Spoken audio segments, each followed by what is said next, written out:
ঈদের আগেই ঈদের মতো করে লম্বা একটা ছুটি কাটানো হয়ে গেল শুধুমাত্র ভোটের জন্য। যারা সরকারি চাকরিজীবী, যারা কর্মজীবী, সবাই কিন্তু এই ছুটিটা পেয়েছে আলহামদুলিল্লাহ। ছুটিটা পেয়ে ভালোই হলো, কারণ এই একটা মাস সবাই এখন কাজে ভালোভাবে মন দিবে। আর আমিও তো 3-4 দিনের একটা ছুটি পেয়ে চলে গিয়েছিলাম বাবার বাড়িতে ভোট উদযাপন করার জন্য। আর ভোট নিয়ে তো কত মানুষের কত মাতামাতি, তবে আমার মধ্যে কোনো ফিলিংস নাই ভাই ভোট নিয়ে। আর এই জন্য আমি ভোটের কোনো পোস্টও করে নাই। সবাই দেখছি যারা যারা এই ভোট দিয়েছে তারা এই ফেসবুকে ছবি আপলোড করছে, তারপর ভিডিও আপলোড করছে, কেউ কেউ তো ব্লগ বানাইছে, মানে ভোট দিতে যাইতাছে। যাই হোক, এই কাজটা আমিও করতাম যদি আমি ভোট দিতে যাইতাম, কারণ যারা ব্লগার তাদের একটা নেশা পেশা, মানে যেখানে যাবো সেখানে এই ব্লগ বানাইবো। যদি ভোট দিতে যেতাম তাহলে আমিও একটা ছবি তুলতাম বা আমি একটা পোস্ট করতাম, ওইটা নিয়ে কোনো কিছু বলার নাই। তো যাই হোক, আর আমি ভোট দেই নাই কেন এটা নিয়ে অনেকে পাবলিক আমাকে কমেন্ট করতে পারে যে আপু তুমি ভোট দাও নাই কেন। অনেকেই ভাবতে পারে যে আমি মনে হয় আওয়ামী লীগের সাপোর্টার, এই হিসাবে আমি ভোট দিতে যাই নাই। তো যাই হোক, আমি রাজনীতি বুঝিও না আর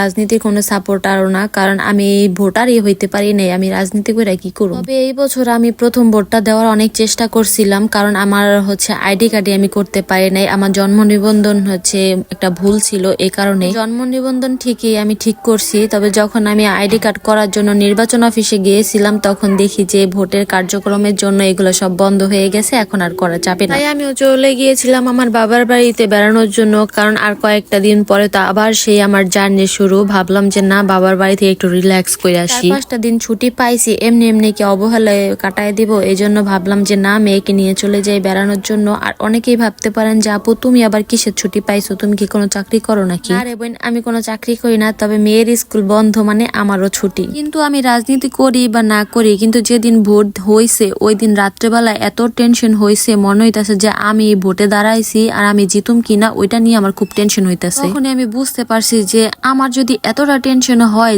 তাহলে যারা আর কি ভোটে দাঁড়াইছে তাদের কি পরিমাণ চিন্তা হইতেছে। আমার 3টা মানুষের জন্য খুব খারাপ লাগছে বলতে মানে আমি অনেক দোয়া করছি যে আল্লাহ এই 3টা মানুষ যেন জিতা যায়। আমি রাজনীতিও বুঝি না, কোনো দলও বুঝি না, আমার পার্সোনাল ঠিক আছে। আমি এই 3টা মানুষের জন্য অনেক দোয়া করছি, রুমিন ফারহানা, হাসনাত আব্দুল্লাহ আর তাসনিম জারা। আর এই 3 জনের মধ্যে তো আলহামদুলিল্লাহ 2 জন বিপুল ভোটে জয়ী হয়েছে, তবে তাসনিম জারা আপুর জন্য খুব খারাপ লাগছে।